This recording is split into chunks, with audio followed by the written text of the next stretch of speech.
Sud Radio, on parle auto, 10h midi, Jean-Luc Moreau, Laurence Perrault. Et nous sommes ravis de vous retrouver. Nous sommes revenus dans les studios de Sud Radio, ici, avec Najette qui nous accueille, et qui vous accueille, pardon, au standard. Marie qui va co-réaliser cette émission avec le petit nouveau qui arrive dans la maison, c'est Anthony, qui s'occupera de nous. Et puis un autre stagiaire, il est en alternance également avec nous. Il commence la radio, Jean-Luc M de Paris. Bonjour l'ami Jean-Luc. Bonjour madame. Comment ça va? Ça va bien. Ça se voit. On est rentré de Dijon, c'était cool. Oui, on est rentré en train. Tout va bien. On a eu un petit peu de neige cette semaine. Oui, d'ailleurs, on va parler évidemment de ces conditions hivernales en se posant une question. Pourquoi est-ce que la 2 chevaux et la 4L de Mémé, elle roulait mieux sur la neige que mon gros SUV?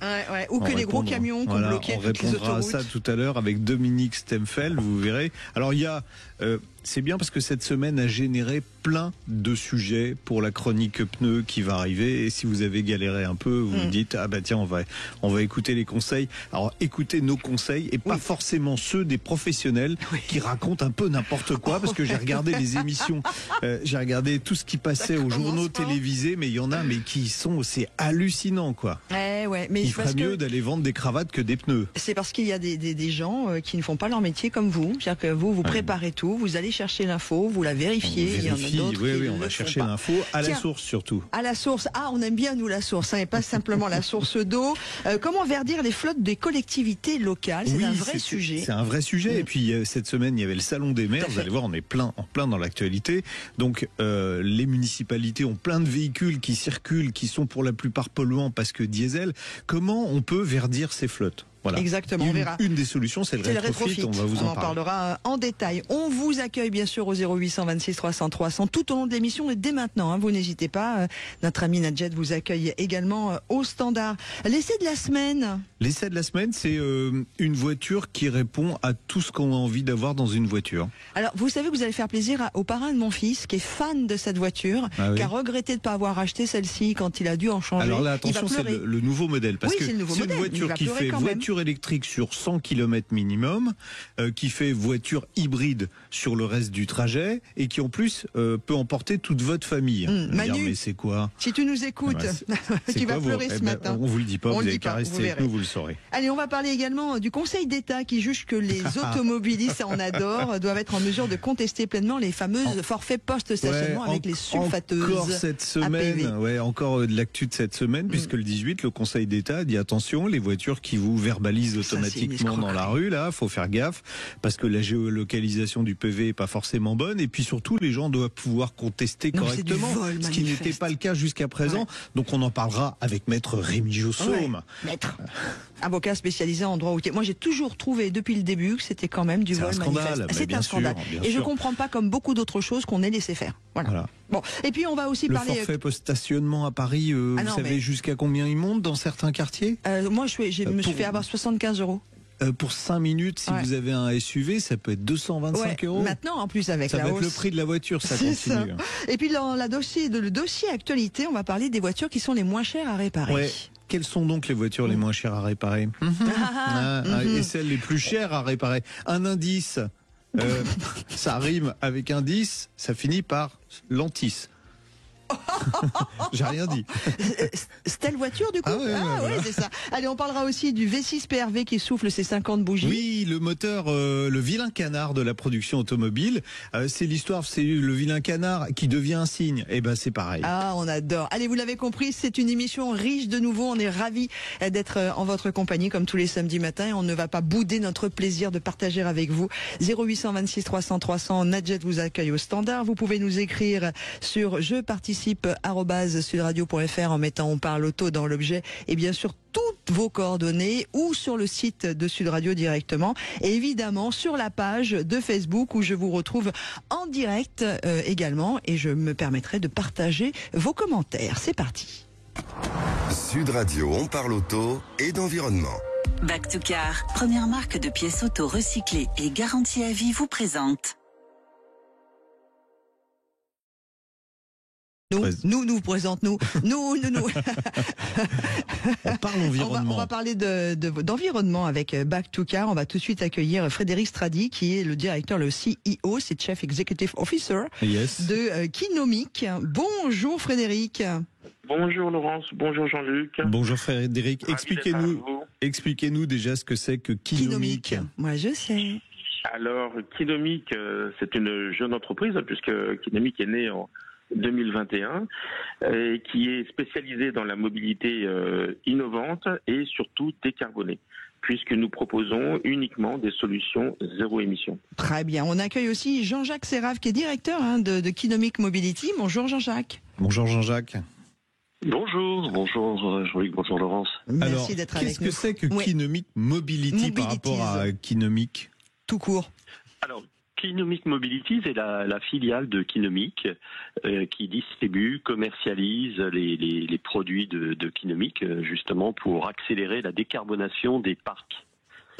Très bien. Alors on va rentrer dans le dur du sujet. Vous savez qu'on a une émission où on parle d'automobile et de transport au sens plus large. Cette semaine, il y avait le Salon des maires et vous avez proposé des solutions. Alors en particulier, il y en a déjà une qui a été adoptée par la métropole d'Aix-en-Provence pour rétrofiter leur flotte alors c'est principalement des véhicules utilitaires, vous allez nous dire ça dans le détail, mais déjà un petit point, rétrofit, c'est quoi? Lequel des deux peut nous expliquer ça? Les deux, je pense. Ouais, bien évidemment les deux, mais le rétrofit, en définitive, c'est une action technique qui a pour objectif de remplacer la chaîne de traction thermique, c'est-à-dire le moteur, la boîte de vitesse, le réservoir, le système d'échappement, pour une nouvelle chaîne de traction beaucoup plus vertueuse pour la planète, une chaîne de traction électrique que nous implantons dans le véhicule thermique autrefois. D'accord. Quel intérêt de rétrofiter des véhicules, hormis l'aspect écologique, on l'a bien compris, mais ça coûte quand même de l'argent, vous allez nous dire combien ça coûte de rétrofiter un véhicule, mais quel intérêt pour les véhicules utilitaires légers? Est-ce que ça a plus d'intérêt que pour un véhicule particulier? Alors, le véhicule utilitaire léger, déjà est relativement émissif et plus qu'un véhicule particulier dans la mesure où il est plus lourd, il y a une empreinte au sol nettement supérieure. Et puis, l'autre intérêt, c'est que les flottes sont importantes avec un taux de dieselisation de l'ordre de 95% aujourd'hui. Donc, l'intérêt est immédiat, les flottes existent. Ouais. Et en plus, certains utilitaires sont équipés, ont des équipements spéciaux et ces équipements sont souvent aussi chers que le véhicule, donc finalement c'est économique de remotoriser le véhicule plutôt que de le changer, on est d'accord. C'est clair, surtout pour les ZFE. Avec la métropole d'Aix-en-Provence, c'est quoi le marché? Alors, comme beaucoup de collectivités locales et d'entreprises, également, de grandes entreprises, il y a un intérêt au rétrofit pour accélérer la décarbonation. Pourquoi? Parce que d'une part, le rétrofit est moins onéreux, vous l'avez dit tout à l'heure, c'est environ jusqu'à 50% de moins qu'un véhicule neuf électrique. Bon, concrètement, ça coûte combien si on prend un exemple? Alors, il y a des aides nationales pour le rétrofit, mais si on prend un exemple avec une grosse batterie, puisque nous on propose pour les véhicules utilitaires une batterie qui fait plus de 300 km d'autonomie, ce qui est pour les véhicules utilitaires le haut du segment, il faut compter 24 000 euros. D'accord. C'est sur quel type de véhicule Genre les trafics, Je vais vous donner des exemples. C'est ça, c'est ce type de véhicule. Ce sont les Citroën Jumpy, les Peugeot Expert, ceux que vous voyez beaucoup dans la rue. Ce sont des utilitaires utilisés par tout type d'entreprise pour surtout des véhicules qui vont dans les villes. On parle aussi de pollution dans l'air et de particules fines. Eh bien là, ce sont des véhicules que vous retrouvez dans les villes qui font des livraisons. On en parle de last mile delivery, comme vous connaissez. Ce sont des véhicules également qui font de l'entretien dans les maisons, dans les grandes entreprises, etc. Donc ces véhicules circulent beaucoup dans les villes. Il est important de les décarboner et de les rendre électriques. Et le rétrofit, justement, participe à cela par une fonction moins onéreuse, mais aussi plus écologique, puisqu'on est sur 56% de gaz à effet de serre de moins que l'achat d'un véhicule neuf électrique équivalent. Donc vous voyez, c'est une solution écologique et en même temps moins onéreuse que l'achat d'un véhicule neuf. Oui, mais j'y vois même une solution économique. Ouais. Ah bah oui. Alors je vais vous expliquer pourquoi. Parce que, alors déjà, tiens, il y a quelque chose dont on parle pas, vous parlez des livraisons, mais c'est vrai, quand on a un véhicule diesel, c'est rare que le chauffeur coupe le moteur quand il est en livraison, donc on a de la pollution inutile, alors qu'un véhicule électrique, au moins quand il est à l'arrêt, il consomme pas d'énergie. Mais il y a autre chose, là c'est notre portefeuille qui va être intéressé, c'est que bizarrement, dans les flottes des municipalités ou des collectivités, quand il y a des véhicules diesel, on remarque que la consommation unitaire de chaque véhicule est très importante. C'est comme s'il y avait des litres de gasoil qui disparaissaient dans d'autres réservoirs que ceux des véhicules de la ville. Alors qu'avec un véhicule électrique, c'est pas possible. Donc ça fera finalement des économies pour les contribuables. Et alors, ça n'est jamais comptabilisé au départ. Des économies, oui, mais on a entendu toute cette semaine, l'ami Jean-Luc, et vous aussi, nos invités, Frédéric Stradi de Kinomic et Jean-Jacques Seraf également de Kinomic, c'est que les maires n'ont plus de budget. Aujourd'hui, ils n'ont plus d'argent. Il faut faire des économies. Non, donc mais là, on a un investissement. Non, c'est pas ça que je pense. C'est carrément le contraire. Comment et où est-ce qu'ils vont trouver l'argent pour faire le rétrofit? Alors que s'ils ne changent rien aujourd'hui, eh ben, dans certaines communes, ils n'ont pas les moyens. Vous voyez ce que je veux dire, Frédéric et Jacques? Alors pour vous répondre à ça, alors en réalité les grandes communes ont des obligations d'électrifier leur flotte et ça, souvent des objectifs à 2030 qui se sont fixés de complètement décarboner leur flotte pour la plupart des grandes collectivités. Donc il y a quand même un budget qui est réservé pour faire ce travail, mais c'est sûr qu'avec le même budget vous faites beaucoup plus de véhicules rétrofités que d'achat de véhicules neufs. Mathématiquement c'est imparable. C'est une vraie question. Ce que l'on met en avant.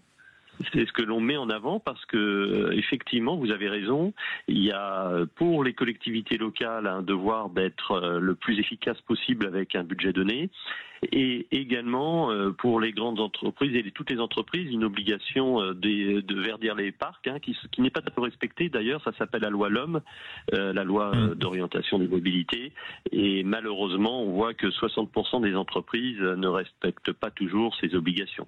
Oui. Bon, écoutez, on aura l'occasion, je pense, de reparler. Alors des produits, vraiment, on vous réinvitera pour parler des produits, parce que vous travaillez en collaboration avec Stellantis, donc vous équipez principalement des véhicules de Peugeot, Citroën, enfin bon, toutes les marques de Stellantis. C'est intéressant de savoir comment ça se fait. Moi, je suis intéressé par l'aspect technique, donc voilà, on vous envoie pas une invitation, mais une convocation. Donc. Non, et puis de toute façon, c'est une bonne initiative. Je veux dire, il faut, voilà. Oui, moi je trouve que ça a du sens pour les utilitaires. Autant pour les véhicules particuliers, je suis un peu plus réservé. Bon, merci beaucoup. Merci beaucoup. Merci à vous. Bonne fin de journée. Merci à suivre. À vous. Merci à Frédéric Stradi, le CEO de Kinomic, et Jean-Jacques Seraf, directeur de Kinomic Mobilities. Quant à nous, on va vous accueillir dans quelques instants, et c'est Sébastien qui nous rejoint au standard de Sud Radio. Il a une question à poser. Et à 10h20, si vous nous rejoignez, merci d'être avec nous sur Sud Radio en ce début de week-end qui va être un tout petit peu plus chaleureux quand même que ces quelques jours précédents. Vous avez vu que normalement, il y a en Bretagne, il fait déjà 12 degrés ce matin. C'est dingue cette météo. Il n'y a plus de saison, mon bon monsieur. Il n'y a plus de saison. J'ai eu 30 cm de neige chez moi avant-hier. Oui, moi aussi. 30 cm, vous? Moi j'étais... Non. Et vous, d'ailleurs, qui nous écoutez, vous avez eu quoi en neige? Parce que effectivement, Bretagne, Normandie, on peut nous écouter, soit sur... non, mais moi je crois que c'est dans le Val d'Oise qu'effectivement il y a eu le plus de neige. Ouais. En tout cas, moi c'était très beau dans mon jardin. Salut Sébastien. Bonjour Sébastien. Bonjour Laurence, bonjour Jean-Luc. Vous avez vu, on parle auto et météo. Parce que le tout sur Sud Radio avec Lolo et Jean-Luc Moreau. Le tout en faisant des vers sans en avoir l'air. Je me tais, tiens, ça va vous changer. Vous êtes où, vous, Jean-Luc, Sébastien? Moi, je suis sur le département de la Manche. On a eu de la neige comme tout le monde. On a eu froid et les températures remontent, mais c'est très très venteux aujourd'hui, à n'y rien comprendre. C'est ça. Alors, c'est l'automne, mon bon monsieur. Sébastien est un auditeur fidèle qui nous écoute, qui possède un Tiguan 1,5 litre TSI qu'il avait équipé d'un boîtier biomotors avec lequel il a eu quelques soucis. Vous allez nous raconter ça. Je me suis dit tiens. On va appeler Alexis Landrieux, gérant de Biomotors, pour voir quelle solution on peut apporter à Sébastien. Parce peut-être expliquer ce qui s'est passé. Voilà, c'est bien de parler des problèmes, mais c'est mieux de parler des solutions. Aujourd'hui, on a une émission à solutions. Voilà. Alors on vous écoute, Sébastien, et puis on va dire bonjour en attendant à Alexis. Bonjour Alexis. Bonjour à vous tous, bonjour Jean-Luc. Gérant de Biomotors. Bonjour à tous. Un petit mot, c'est créateur de boîtiers depuis pas mal de temps. Boîtier de conversion éthanol. Voilà. Sébastien, on vous écoute. Bonjour Monsieur Landrieux. Alors, le véhicule, il a été équipé d'un boîtier biomotors, il avait moins de 20 000 km, donc on était dans une configuration qui était tip-top. Décembre 2023, panne d'injecteur, un injecteur et HS. Le verdict, l'installateur n'a pas fait les choses dans les règles, selon les dires de Biomotors. L'installateur joue le jeu, il remet le véhicule en état. 6 mois plus tard, c'est-à-dire cet été, à nouveau une panne d'injecteur. Le diagnostic, il est le même à chaque fois. L'installateur reconnaît qu'il n'a pas fait les choses dans les règles la première fois, donc il joue le jeu, il remet le véhicule en état. Mais bon, en attendant, Sébastien, 2 fois il tombe en panne, il est au bord de la route et 3 mois d'immobilisation du véhicule. Donc, il dit à quoi bon continuer, quoi. Que fait-on? Que fait-on? Alors, faut peut-être préciser quand même, Alexis, avant de répondre, que le moteur 1,5 litre TSI Volkswagen, c'est pas le plus simple à équiper. Alors en fait, tout d'abord, je voulais m'excuser pour cette situation auprès de Sébastien. Évidemment, c'est pas courant, mais on se doit évidemment d'y répondre et j'en suis vraiment désolé. Les TSI, en fait, de manière générale, fonctionnent bien. D'ailleurs, pour ma part, mon dernier véhicule d'entreprise que j'utilisais, c'était un Q3 en 2.8 TFSI et je viens de le revendre là avec 265 000 km uniquement de bioéthanol. Donc, c'est pas un sujet. En tous les cas, les TSI peuvent s'équiper. Néanmoins, le 1.5 TSI, effectivement, fait partie de ces modèles où les injecteurs sont très sollicités et donc nous on pallie à ça évidemment avec des notes internes dont il est important que les installateurs prennent connaissance, d'où je crois d'ailleurs dans ce dossier-là, si je dis pas de bêtises, la première fois il y a eu une prise en charge garantie de notre part aussi dans l'accompagnement face à cette problématique, si je dis pas de bêtises. Non D'accord. Ok, alors je reprendrai le dossier. Non, mais c'est très bien, c'est très bien en tous les cas.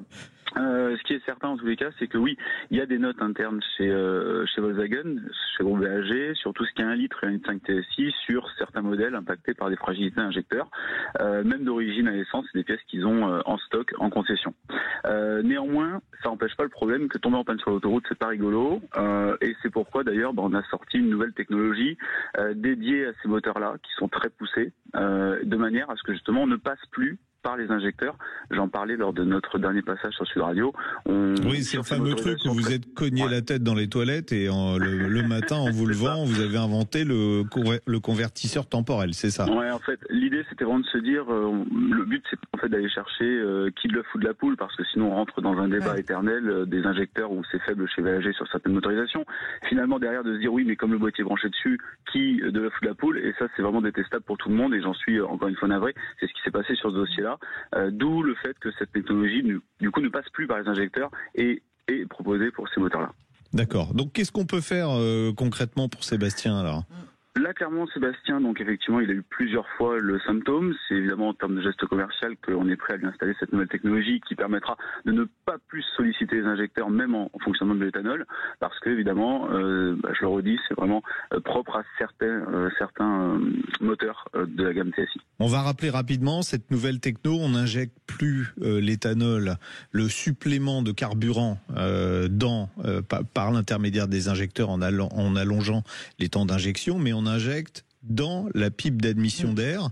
Donc, on résout le problème, quoi. Ça paraît tellement simple qu'on se demande pourquoi on n'y avait pas pensé avant. Pourquoi on n'y avait pas pensé avant. On rappelle qu'Alexis, c'est une nuit qui s'est réveillé. Oui, c'est ça. Quand je dis c'est cogner la tête, c'est presque ça. Mais du coup, c'est ce type de dossier-là qui nous font penser à des solutions palliatives, bien évidemment. Alexis, pour être vraiment concret pour Sébastien, parce que je me mets à la place de Sébastien, c'est quand même compliqué. En plus, la voiture a été immobilisée pendant 3 mois. Il a eu plein de pannes. Enfin, moi, perso, je me mettrais un peu en... Ça m'embêterait. Concrètement, comment il peut faire maintenant, Sébastien? Et d'abord, Sébastien, est-ce que vous êtes plutôt contente de ce qui vient de se passer à l'antenne de Sud Radio? Je m'attendais à cette solution. J'avais écouté la dernière intervention de M. Landrieux, donc je m'attendais à cette réaction. Moi, je ne demande pas mieux. Du moment qu'on est capable de fiabiliser le système et de, entre guillemets, garantir une éventuelle autre panne qui pourrait survenir, moi ça me va. Auquel cas, si c'est pas possible, moi j'opte pour la solution démontage, on repart à l'essence, on revend le véhicule. Mais si vous me dites que vous pouvez apporter une solution technique et garantir la fiabilité, c'est tout à fait ça. C'est tout à fait ça. Bon, C'est parfait. Ça. Et si je peux préciser aussi une chose, j'avais cru entendre aussi qu'on était peut-être difficilement joignable. Alors c'est vrai que je préférais y répondre et là aussi, c'est vrai qu'en tant que fabricant de boîtiers, en fait, nos clients, c'est véritablement les installateurs. Et aujourd'hui, on est fiers de pouvoir dire que les installateurs, on leur répond en moins de 30 minutes. C'est vrai que par contre, du coup, au détriment, on est un peu moins réactif pour la partie particulier, mais parce que fondamentalement, en tant que fabricant, c'est vraiment auprès des installateurs qu'il faut se retourner. D'accord. Donc, on est en tous les cas derrière les installateurs et là, on se chargera de faire le retour installateur sur cet équipement. D'accord. Bon, Alexis, vous prenez contact donc avec Sébastien directement et vous allez lui installer la nouvelle technologie sur son. Mais c'est une bonne nouvelle. Ouais, formidable. Bon, super, messieurs. Sur son Tiguan. Alexis Landrieux, merci comme d'habitude. Super bonhomme. Nous, on vous aime beaucoup, Alexis, parce que en plus vous le savez. Voilà, on est avec des gens bien, qui réagissent bien. Ça peut bien se passer la vie quand on est. De solutionner les problèmes, c'est mieux que de les évoquer. Et vous savez quoi ? On va parler de Tiguan encore. Non, c'est ce que j'allais dire. Quand un Tiguan en cache un autre. Voilà. Merci Sébastien. Vous nous tiendrez au courant, bien évidemment, pour la suite des événements concernant votre Tiguan 1,5 litre TSI, alors que nous, on va passer au Tiguan hybride dans l'essai de la semaine dans quelques instants. Et si vous nous rejoignez à l'instant, toutes les semaines, l'ami Jean-Luc nous propose un essai, et un essai qu'on va retrouver en partie en vidéo résumé sur la page Facebook de Sud Radio et totalement sur la page YouTube de Sud Radio. Et cette semaine, Jean-Luc, le Volkswagen Tiguan hybride. Vous savez que le Tiguan, c'est la Volkswagen la plus vendue au monde. Ouais, mais c'est pas la Golf. Voilà. Et puis comme on change pas une équipe qui gagne, eh bien pour cette 3e génération, le constructeur se livre à l'exercice périlleux du changement dans la continuité. Mais si on regarde dans les détails, ça évolue quand même pas mal. Il est beau, hein. Ça évolue au niveau, alors ça évolue pas au niveau de la taille, 4,54 m de long. En revanche, les formes très carrées des générations précédentes ont disparu au profit de rondeurs. On le voit plus particulièrement au niveau du capot. Ces formes douces n'ont pas que des vertus esthétiques, elles permettent également d'améliorer l'aérodynamique avec un CX qui passe de 0,33 à 0,28. Ça permettra de faire plus de kilomètres en électrique et d'avoir une consommation plus basse quand on sera en hybride. Le Tiguan hérite bien entendu de la nouvelle signature lumineuse de la marque avec un bandeau LED qui s'étend d'un phare à l'autre à l'avant et puis un éclairage LED qu'on retrouve à l'arrière pour les feux, mais aussi pour un bandeau qui, comme à l'avant, traverse le haillon d'un côté à l'autre. À propos du coffre, tiens, on pourrait avoir une appréhension concernant sa contenance sur cette version hybride rechargeable, dotée d'une batterie de grosse capacité. En fait, s'il ne bat pas des records, le volume est quand même correct avec 490 litres. L'espace aux places arrière, lui, est beaucoup plus généreux. Il est modulable grâce au siège coulissant, une caractéristique qui est rare également sur les véhicules hybrides rechargeables. Si l'extérieur est tout en rondeur, en revanche, c'est exactement l'inverse à l'intérieur. Bon, on a le sentiment que les designers ne disposaient que d'une règle pour tracer les lignes du tableau de bord. Ils avaient perdu leur compas, donc ils ont fait droit. Alors, c'est pas désagréable en termes de style, mais l'ambiance est un peu froide. Bon, l'essentiel, c'est que tout est là à la bonne place. Le conducteur dispose d'un vrai tableau de bord numérique 10,25 pouces face à lui. On peut le paramétrer, mais le plus intéressant, c'est que Volkswagen renonce petit à petit aux commandes tactiles. Les boutons sur le volant pour piloter les aides à la conduite ou l'infodivertissement sont ainsi des commandes physiques. Même chose pour le sélecteur de vitesse qui est placé à droite du volant. Pour l'infodivertissement, on a un grand écran tactile central de 15 pouces qui trône au-dessus du tableau de bord. Sa principale nouveauté, c'est que son interface est beaucoup plus performante. C'est pas le cas des curseurs tactiles, il en reste, on n'a pas fait la chasse à tous. Ainsi, pour régler la température de l'habitacle, on a un truc coulissant avec le doigt. Bon, c'est moins pratique qu'un bouton rotatif, mais ne désespérons pas, un bouton rotatif refait son apparition sur la console centrale pour le réglage du volume du système audio ou le paramétrage des modes de conduite. C'est plutôt sympa. Sous le capot de ce Tiguan 3e génération, on retrouve une mécanique qu'on a déjà vue sur la nouvelle Golf. Il s'agit d'un moteur essence 4 cylindres 1,5 litre qui dispose d'un turbo à géométrie variable, d'une injection haute pression et qui peut fonctionner sous cycle Miller pour faire baisser les consommations sous faible charge. Il développe 150 chevaux. Il est accouplé à une boîte robotisée à 6 rapports qui intègre un moteur électrique qui fait 116 chevaux, puissance totale 204 chevaux. Mais c'est surtout la batterie qui a beaucoup évolué évolué par rapport aux générations précédentes, grâce à l'amélioration de la chimie des cellules. Dans le même volume qu'auparavant, elle possède désormais une capacité de 19,7 kWh. C'est pratiquement la capacité de la première Zoé, vous imaginez. Ça devrait autoriser une autonomie supérieure à 100 km en mode 100% électrique. Alors ce nouveau Tiguan, il a une plateforme EQB Evolution de dernière génération qui intègre une suspension pilotée avec des amortisseurs à double valve. Et surtout, on avait des petits trous sur notre véhicule, des roues de 17 pouces avec des pneus à flanc haut. Et tout ça, ça nous donne un confort qui est vraiment remarquable. On peut aussi avoir une petite angoisse à la lecture de la fiche technique quand on voit le poids de ce SUV, 1867 kg, merci Anne. Ouais. Pourtant, même le roulage en 100% électrique, ne pose pas de problème quand on roule dans les trajets du quotidien. Avec le couple du moteur électrique, ça repart très bien. Puis de toute façon, si vous avez besoin d'un peu plus de puissance, vous appuyez, le moteur thermique se met en route instantanément, même sur le mode 100% électrique. On apprécie aussi le système de récupération d'énergie automatique capable de moduler le frein moteur en fonction non seulement du trafic, mais aussi de la nature de la route. Volkswagen nous promet ainsi 128 km d'autonomie en électrique sans consommer d'essence. Donc pour notre part, nous avons réussi à atteindre la barre des 100 km sans éco-conduite. Donc ça veut dire qu'on peut vraiment faire 100 km. C'est très bien pour un hybride rechargeable. Au-delà, on peut tabler sur une consommation qui tourne aux alentours de 6 litres au 100, qui est également satisfaisant compte tenu du gabarit et du poids de l'engin. En revanche, cette surcharge pondérale ne permet pas au Tiguan hybride de jouer les ballerines dans les enchaînements de virages. C'est pas gênant du tout parce que c'est un SUV à vocation familiale, donc on n'ira pas chercher l'efficacité à tout prix. C'est d'ailleurs les pneus qui sont plus le fusible que le reste. Et ce qui est également nouveau par rapport à l'ancienne génération, ce sont les capacités de recharge. Sur courant alternatif, la puissance grimpe de 3,6 à 11 kW. 3,6 c'était l'ancienne génération, maintenant c'est 11 kW. Et en courant continu, la puissance maxi est de 50 kW, ce qui permet de recharger de 10 à 80% en 28 minutes. C'est également rare sur les hybrides rechargeables. Ça veut dire que vous pourrez faire des grands parcours en rechargeant votre voiture également, ce qu'on peut en général pas faire avec les hybrides rechargeables qui chargent très doucement. Au final, cette nouvelle mouture du Tiguan hybride justifie pleinement les 4 000 € de plus que la version précédente. Notre modèle qui était facturé 54 000 € et finalement, alors on se dit ouais c'est cher, mais finalement c'est pas si cher parce que vous avez deux voitures dans les 54 000 €. Ouais, quand même, vous avez un SUV hybride et puis vous avez un SUV électrique pour la semaine. Bon, il y a quand même une condition pour utiliser ces deux voitures, c'est de les recharger parce que c'est principalement des entreprises dans un premier temps qui vont acheter ces véhicules-là. Et si vous ne rechargez pas ce Tiguan hybride, vous perdez 50% de l'intérêt de la voiture. Donc il faut vraiment, alors je dirais presque obliger les entreprises qui font ce choix qui est fiscal à faire recharger les voitures par les employés qui les utilisent. Non, mais en tout cas, voilà, c'est vous avez bien aimé la voiture. Oui, j'ai bien aimé, surtout elle est super confort. Ouais, d'accord. Voilà, ça j'adore. Et puis même en termes de plaisir de conduite. Oui, non, c'est bien, c'est bien. Vous êtes souvent au volant. C'est un bon progrès par rapport à l'ancienne génération. Bon, mais très bien. Voilà, vous pouvez bien sûr, je vous le rappelle, retrouver l'essentiel, la totalité de l'essai vidéo de l'ami Jean-Luc sur la page Facebook, sur la page YouTube de Sud Radio, évidemment. Vous n'hésitez pas à regarder tout cela. Vous êtes nombreux sur la page Facebook. Voilà, c'est de cela dont je voulais parler.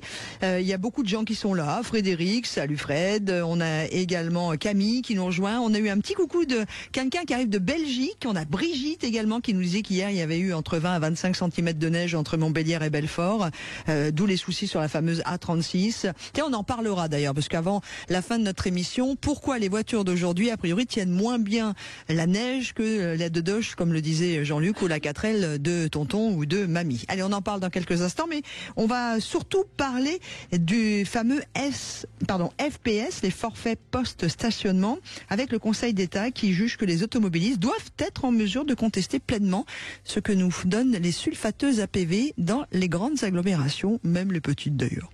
Et juste avant de pouvoir revenir sur l'info de 11h, on va parler d'argent. On va parler d'argent, mais avant, on va parler pendule, parce que il est 10h44 précise, et dans le conducteur, il y avait écrit 10h44 précise. Je crois que c'est la première fois de l'histoire qu'on est à la seconde près. Oui, mais surtout nous, Jean-Marie Bordry. Alors, on va pas perdre trop de temps. On accueille Maître Rémi Jossaume avec nous, avocat au barreau de Paris, président de l'Automobile Club des avocats. Bonjour, Maître Jossaume. Bonjour Laurence, bonjour Jean-Luc. Alors, j'ai une chose chose à dire à Maître Josso. Oui. On vous a vu toute cette fin de semaine à la télévision. Ouais, pour parler de Pierre vous Palmade. ne vieillissez... Non, pas que. Non, y compris pour les FPS aussi. D'accord. Exactement. Merci Laurence, vous suivez mon actu, ça fait plaisir. D'accord. Je suis votre fan. Il n'y a pas de rapport entre la neige et Pierre Palmade cette semaine. Mais non, mais n'importe quoi. Oh là là. Et en tout cas, merci de défendre nos droits parce que c'est de ce dont il s'agit dans ce sujet du Conseil d'État qui juge que les automobilistes doivent être en mesure de contester pleinement les forfaits. Expliquez-nous clairement ce que ça signifie. Bon, le Conseil d'État prend pour une fois la défense des automobilistes. On a dans les grandes villes, on va rappeler ce que c'est que le forfait post-stationnement et c'est pas une vraie verbalisation, mais cette vérification de l'acquittement ou non du stationnement par des voitures qui passent dans les rues, qui s'arrêtent même pas, hop, ça prend les plaques, on vérifie que vous avez payé ou pas. Si vous n'avez pas payé, vous recevez ce fameux FPS. C'est quoi un FPS ? Oui, alors pour les plus jeunes, il y en a bien quelques-uns qui nous écoutent. Le FPS... Le FPS a remplacé le PV de stationnement payant. Ça a été mis en place en 2018 et on a en fait dépénalisé le stationnement. C'est-à-dire que au lieu d'avoir une amende si vous ne payez pas votre stationnement qui est payant, vous avez ce qu'on appelle un forfait post-stationnement. C'est une taxe, une redevance pour avoir le droit de stationner votre véhicule pendant une durée maximum de 6 heures, moyennant un tarif. Donc c'est une taxe d'occupation du domaine public, vous voyez, très clairement. C'est-à-dire en gros, on paye la somme maxi qu'on aurait dû payer si on était resté stationné 6 heures. Et voilà, même si on n'a que une minute de retard par rapport à ce qu'on avait déjà payé avant. Exactement. Et on va être clair, on va mettre des prix, parce qu'il y a des gens qui nous disent qu'on parle d'argent, mais à Paris, le FPS maximum, il est de combien ? Alors écoutez, de mémoire, je crois qu'il est de 225. Alors 225 € pour les 6 heures, pour les véhicules lourds et pour les véhicules plus classiques, je crois qu'on atteint les 4 à 6 € de l'heure selon le véhicule et l'arrondissement évidemment que vous stationnement. Maître Josso, juste là on parle de Paris, mais il n'y a pas que Paris. Paris n'est pas la France. C'est la même chose à Bordeaux, Montpellier, toutes les villes maintenant. Moi j'ai payé des stationnements avec l'appli à Reims, même des communes qui sont pas non plus des grosses métropoles, quoi. Donc là, c'est quand même Paris qui a été jugé cette semaine. Enfin, jugé. Le Conseil d'État a un peu remonté les bretelles, on va le dire comme ça, de la municipalité parisienne. Ils ont d'ailleurs été. Alors, est-ce qu'on dit condamnés à verser 3 000 € à une plaignante ? Oui, c'est ça. Ce sont les frais d'avocat, parce que quand on va devant le Conseil d'État, on est obligé d'avoir un avocat au Conseil. C'est un avocat qui a un monopole devant la Cour de cassation et le Conseil d'État, qui a des tarifs qui sont évidemment généralement plus élevés qu'un avocat à la Cour, parce que évidemment il y a des requêtes un centre de prestation un respect d'une procédure, exactement. Voilà. Alors, ce qui est intéressant, effectivement, Laurence, vous avez raison, c'est les FPS, on en trouve quasiment partout, dans les villes moyennes, dans les petites villes. Pendant très longtemps, c'est même Lyon qui a été en tête du FPS le plus cher. Donc, vous voyez, ce n'est évidemment pas un sujet parisien, bien évidemment. Alors, certains maires ont joué le jeu, c'est-à-dire qu'ils ont calé leur FPS sur le montant de l'amende à l'époque, c'était 17 €. Alors, vous savez, on est passé de 11 à 17, et puis ensuite, on est resté à 17. Donc, certaines municipalités fixent le FPS à 17, ce qui reste cohérent et j'allais dire logique. Et puis d'autres ont vu la possibilité, j'allais dire, je suis vraiment mauvaise langue, de s'enrichir et donc de propulser le FPS à des montants absolument insupportables. Tout ça, évidemment, parce que il y a des enjeux il y a des trous dans la caisse à boucher, on est d'accord. Alors ça, c'est vous qui le dites. Oui. Non, moi, quand je parle de 8 milliards, qu'est-ce que c'est en même temps, quoi. Bon, alors pour revenir à notre arrêt qui est extrêmement important, le Conseil d'État, très clairement, et pour faire simple, dit que lorsqu'un agent, qui est assermenté, évidemment, dresse un avis de paiement, parce qu'on n'appelle pas ça un PV, maintenant on appelle ça un avis de paiement, il est tenu, donc avant l'émission de cet avis, de vérifier l'exactitude des données concernant le véhicule, évidemment, mais aussi il doit photographier ou émettre des photographies pour constater ce que je vais appeler l'infraction. Ce principe, il vaut pour l'agent, mais il vaut également pour ce que l'on appelle vulgairement la sulfateuse APV, c'est-à-dire ce véhicule qui circule en permanence et qui automatisé lit les plaques et verbalise lorsqu'il n'y a pas de stationnement payé. Et donc, le Conseil d'État dit qu'en l'absence de photographie horodatée, c'est important le terme, c'est-à-dire qu'on doit avoir évidemment un point de géolocalisation, mais aussi le jour et l'heure de la constatation du non-paiement, eh bien cette photographie, lorsqu'elle n'existe pas, ça met donc la commune en difficulté puisque ça ne permet donc plus de localiser le véhicule, de constater l'infraction et naturellement, en l'absence de photographie, l'automobiliste qui conteste son FPS parce que par exemple il va expliquer que celui-ci est incomplet, que son véhicule n'était pas stationné à cet endroit-là, qu'à l'endroit où il n'y a pas de droit de stationnement, eh bien l'automobiliste doit avoir gain de cause et son FPS doit être annulé. Donc en d'autres termes, le Conseil d'État impose désormais aux collectivités de recueillir, de conserver les photographies qui sont prises par les sulfateuses APV, mais aussi par les agents assermentés qui verbalisent, dès lors qu'il y a une constatation d'infraction, concernant donc le non-paiement d'un FPS. Et à défaut, eh bien, s'il n'y a pas de photographie, l'automobiliste qui conteste son FPS doit avoir gain de cause parce que la preuve du non-paiement et de la position du véhicule au moment de cette prétendue infraction n'est pas rapportée par la commune. D'accord. Donc c'est plus à vous de démontrer que vous étiez pas garé à cet endroit-là. Ça devra être à la ville de prouver que vous étiez bien à cet endroit-là et que vous n'aviez pas payé votre stationnement pour payer le FPS. D'accord. Que vous étiez bien avec ce véhicule à cet endroit-là, à cette heure-là, ce jour-là, en infraction. Parce que cela a été matérialisé, prouvé, on va dire, par une photographie. Après, c'est pas si simple que ça non plus. Est-ce que c'est la fin de l'industrialisation du PV automatisé? Du PV de masse, tu veux dire? Ouais. J'ai envie de vous dire, Jean-Luc, que si une grande ville comme Paris n'a pas été en mesure, lors de ce procès devant le Conseil d'État, de démontrer, de produire ces photographies, on peut s'interroger d'abord sur l'ensemble du reste du territoire. Non pas que Paris fait mieux que les autres, mais Paris a peut-être un peu plus de moyens au regard des enjeux. Donc, je ne sais pas si ça va mettre fin à l'industrialisation. En tout cas, ça va les contraindre à prendre en considération les droits de l'usager, comme vous l'avez dit, Laurence, en introduction, c'est-à-dire qu'en fait, on va peut-être un peu débureaucratiser, j'allais dire, ce type de processus et d'infraction et garantir les droits de la défense. Je vais vous faire une petite confidence. Moi, j'ai eu 3 PV de FPS il n'y a pas très longtemps. Alors, juste pour info, pour ceux qui sont intéressés, vous savez que le FPS, il est déductible fiscalement. Je crois qu'on en avait déjà parlé. Oui, on en avait parlé. Ouais. Oh, j'avais zappé, moi. Ouais, on peut le déduire fiscalement, notamment quand on est aux frais réels ou lorsqu'on est professionnel. Ah oui. C'est comme c'est une taxe, un droit de parking, ça rentre dans les frais de parking.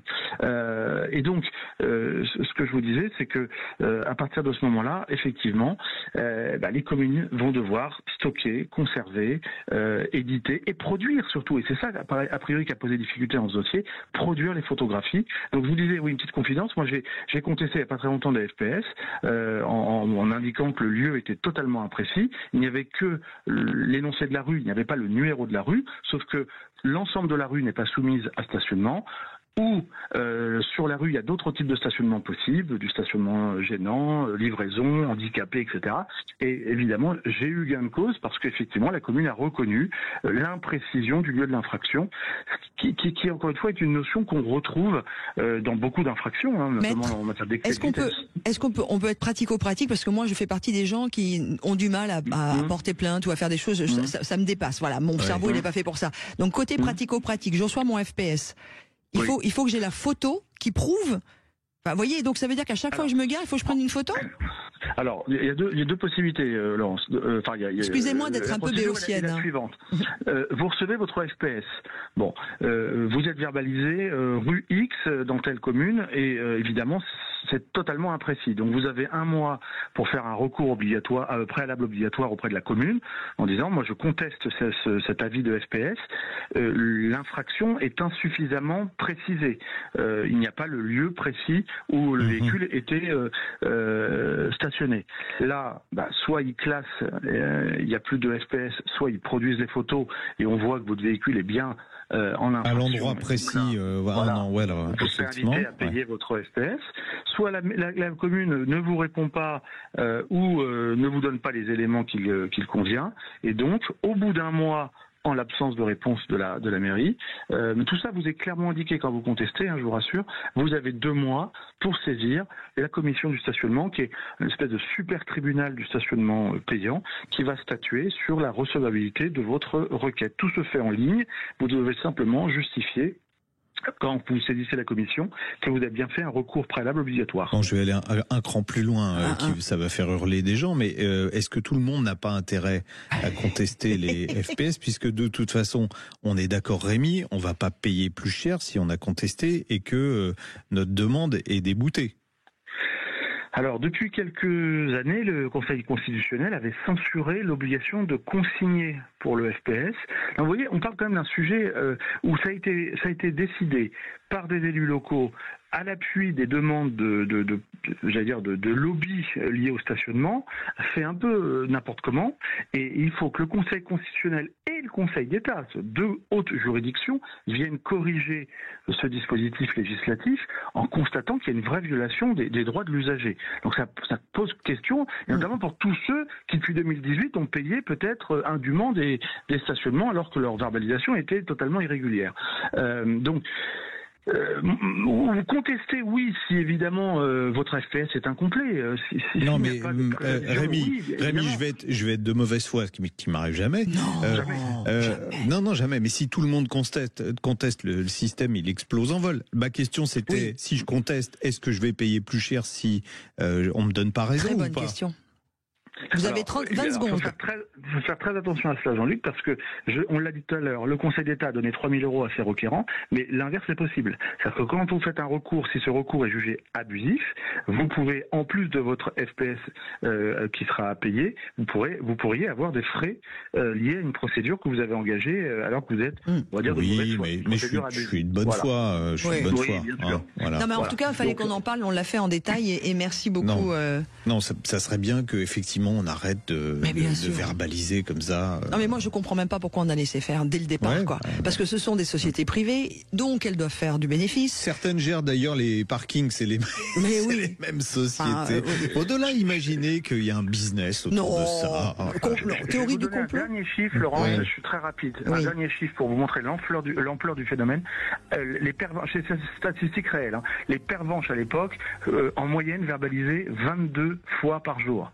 Un agent assermenté d'une société privée va verbaliser entre 150 et 200 fois par jour. Comment voulez-vous qu'on s'en sorte? On a tout compris. Tout dit. Et puis, non, enfin, franchement, moi, je trouve ça. Bon. Mais une fois de plus, on a laissé faire. C'est comme pour plein de choses, on laisse faire. Donc, dans notre prochain feuilleton avec Rémi Josso, nous parlerons de ces zones interdites au trafic passant des véhicules. Arrondissements parisiens. Rémi, on prend rendez-vous pour ça parce que on va rigoler aussi avec ça. On va rigoler, et attention, pour ceux qui habitent pas à Paris, ce qui se passe à Paris, généralement, les mauvaises idées, elles vont aussi après partout ailleurs. Donc ça correspond à tout le monde. Merci beaucoup, Maître Josso. Merci, Maître. Allez, à très vite. Bon on week-end. Vous embrasse. Vous aussi. Salut. Allez, dans quelques instants, ce sera le retour de l'info de 11h. Et puis juste après, on va parler de pneus avec cette question: pourquoi galère-t-on plus sur les routes enneigées qu'il y a 30 ans? À tout de suite. Tiens, d'ailleurs, puisqu'il s'agit de pneus, ce sera le premier sujet de cette deuxième heure dont parle Auto sur Sud Radio, l'ami Jean-Luc. Oui, pourquoi est-ce que quand j'étais dans ma 2 chevaux, j'arrivais à rouler sur la neige sans problème, alors qu'avec mon gros crotte-côte, j'y arrive pas? C'est vrai ce que tu dis, parce que moi, la première voiture que j'ai eue après mon permis, c'est ma maman qui m'a prêté sa Dodoche. Et alors sur les... je me souviens que ça me tenait la route de dingue sur les petites routes de campagne en Normandie à l'époque. Voilà, je me levais tôt pour aller travailler à la radio, donc il est arrivé plusieurs fois dans Paris qu'il y ait de la neige. Au mois de janvier ou février, il y avait 4-5 cm de neige, personne n'avait roulé dessus, et avec la 2 chevaux, mais j'étais champion du monde des rallyes. Allez, on va pas parler non plus, évidemment, vous l'avez compris, que de pneus. Nous allons également évoquer le V6 PRV. Et c'est quoi ça? C'est un moteur, mais moi alors PRV, c'est Peugeot Renouvellement. On le trouve sur toute la production automobile, voilà. Ça a été un des moteurs les plus diffusés en France. Il est, on va dire, il est mal né. Et petit à petit, c'est pour ça que je prenais l'image du vilain canard. Et il était vilain canard quand il était petit. Il a fini presque cygne. Et c'est toujours le moteur qui détient le record de vitesse sur la ligne droite des Hunaudières au Mans quand même. 405 km/h homologué, puisque Peugeot sortait la 405, mais en vérité 408 km/h. Jamais aucune voiture n'a roulé aussi vite qu'avec ce moteur. Eh ben voilà, ça c'est dit, ça c'est fait. On parlera aussi des voitures les moins chères à réparer. Pour l'instant, on ne dit rien. Tiens, on va laisser un peu le suspense. Ouais, on va laisser un peu de suspense. Bon, dites-vous quand même que si vous en avez certaines, alors dans les moins chères à réparer. Non, dis rien. Ah, il y a une marque française quand même. Il y a une marque française. Si, une marque française. Dis rien, et dans les plus chères à réparer, il y a beaucoup de marques françaises. Juste une chose, tiens d'ailleurs, si vous avez une petite idée, est-ce que votre voiture est chère à réparer? Vous réagissez sur la page Facebook de Sud Radio si vous en avez envie. Tout de suite, comme ça, on partagera avec vous cet état de fait. Mais on en parlera en fin d'émission. Et puis vous le savez, vous êtes toujours les bienvenus. D'ailleurs, c'est pas que vous êtes toujours les bienvenus, vous êtes attendus, s'il vous plaît. 0826 300 300. Cette émission existe avec et grâce à vous, et vous êtes toujours aussi nombreux du côté de la page Facebook. On fera un petit tour de voir. Il y a Stéphane qui dit la DeLorean DMC. Exactement, la DeLorean avait un V6 PRV, mais si on fait toute la liste des voitures qui ont eu ce fameux V6 PRV, ça va prendre le reste de l'émission. Voilà, Stéphane, c'est le 3e co-animateur. Il fait partie de l'équipe sur Facebook, comme tous ceux qui sont là avec nous ce matin. Allez, c'est parti. Le syndicat du pneu, les spécialistes du pneu au service de votre sécurité sur la route, présente Sud Radio, on parle auto. Parlons pneus, parlons bien. Dominique Stemfel, bonjour. Oui, présidente du syndicat du pneu. Bonjour Dominique. Bonjour Laurence, bonjour Jean-Luc. On va rendre hommage à Dominique. Oui, pour commencer, on va rendre hommage parce que cette semaine, il est allé prier Notre-Dame-des-Neiges, parce que vous savez que pour inciter les automobilistes à s'équiper en pneus 4 saisons, pneus hiver, le mieux, c'est qu'il y ait de la neige, et a priori, il a ses entrées. C'est ça. Juste une chose, Dominique. Oui. Pourquoi est-ce que Notre-Dame-des-Neiges n'a fait neiger que sur le nord de la France et pas sur le sud? Vous avez fait à moitié votre prière ou bien? Non, alors je peux vous dire que le réchauffement climatique, c'est pas automatique. La neige, elle peut tomber partout. Et ça m'est arrivé en Provence il y a quelques années d'être bloqué 25 heures, 26 heures sur l'autoroute. Donc c'est pas que dans le nord, ça peut être ailleurs.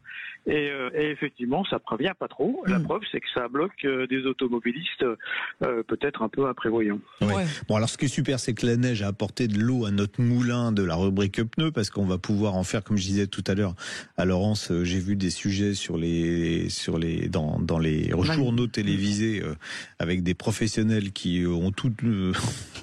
Attention, ça va tacler. On sort la sulfateuse. Qui n'ont rien de professionnel d'ailleurs. Donc on remettra les pendules à l'heure petit à petit. Mais c'est vrai que la question que je posais au départ, là, pourquoi est-ce que la 4L ou la 2 chevaux de Mémé ou la 2 chevaux de mes débuts roulait mieux sur la neige on a l'impression que d'année en année, c'est de plus en plus grave, malgré l'équipement quand même des voitures qui n'existaient pas autrefois. Alors juste une chose, on remet quand même les pneus à leur place. C'est-à-dire que la Dodoche et la 4L avaient des pneus plus fins. Mais on va laisser Dominique nous expliquer. Ça c'est un élément, mais c'est pas le seul. Oui. Alors premier élément, Dominique. On est d'accord, Dominique, un pneu moins large, c'est mieux sur la neige.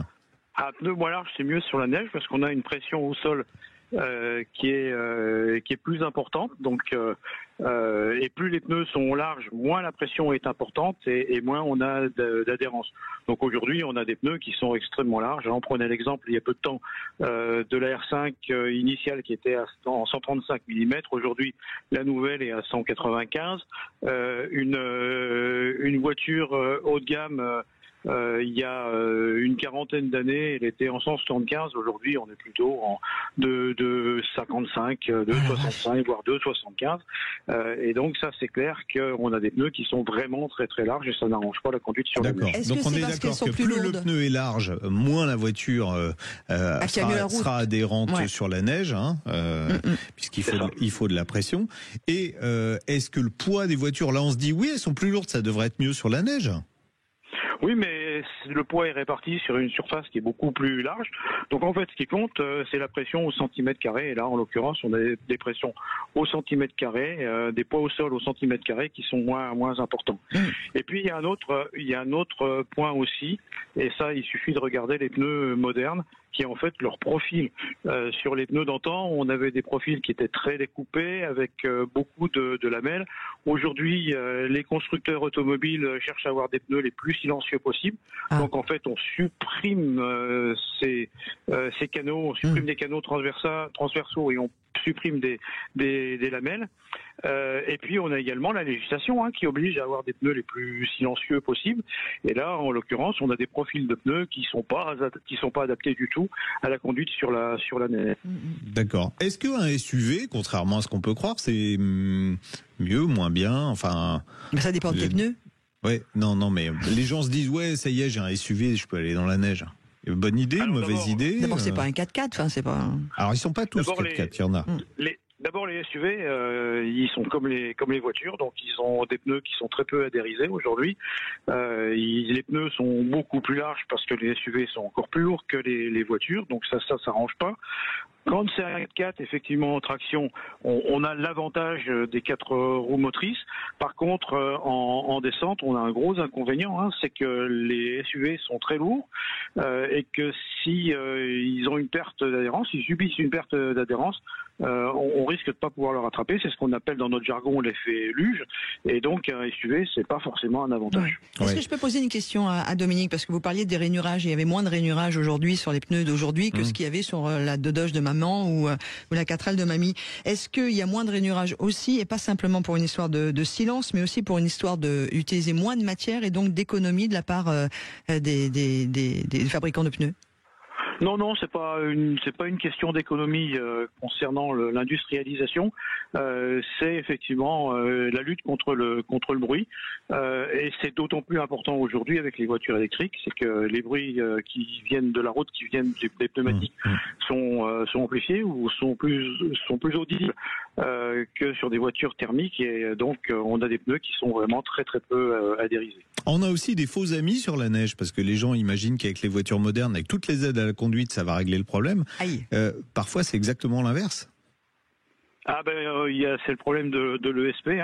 L'ESP, donc l'anti-patinage, c'est une aide importante sur chaussée humide. Par contre, sur chaussée enneigée, comme ça évite de patiner, en fait, l'anti-patinage bloque la voiture. Et donc, je crois que peu de gens le savent, il faut débrancher l'ESP pour retrouver de l'adhérence. Ouais, et ça on n'y pense pas. Il y a plein de voitures aussi où on n'a pas une possibilité directe de déconnecter malheureusement le SP. Mais on peut pas le déconnecter totalement. Donc c'est vrai que dans certains cas ça peut bloquer. Du coup. Oui, mais alors moi j'ai une autre question. À chaque fois qu'il y a de la neige en France, on est bloqué de partout. Quand il y a de la neige en Allemagne, ils sont pas bloqués. Pourquoi? Ils ont pas les mêmes pneus que nous? Comment ça se passe? Ou alors on nous en parle pas. Alors non, c'est que en fait quand il y a de la neige en Allemagne, les gens n'ont pas le droit de sortir s'ils sont pas équipés. Donc la législation est différente. Comme au Canada, comme au Canada, me dit Anthony qui réalise l'émission ce matin. Donc la législation allemande elle est plus drastique que la législation française, qui est quand même très très laxiste. En Allemagne, il n'y a pas d'obligation d'équipement, même dans les zones de montagne, comme ça peut être le cas en France. Mais si le véhicule n'est pas équipé, en cas de conditions météorologiques hivernales, il ne faut pas le sortir. Et si le véhicule sort, il y a une verbalisation importante, il peut y avoir une immobilisation du véhicule, ce qui est fâcheux.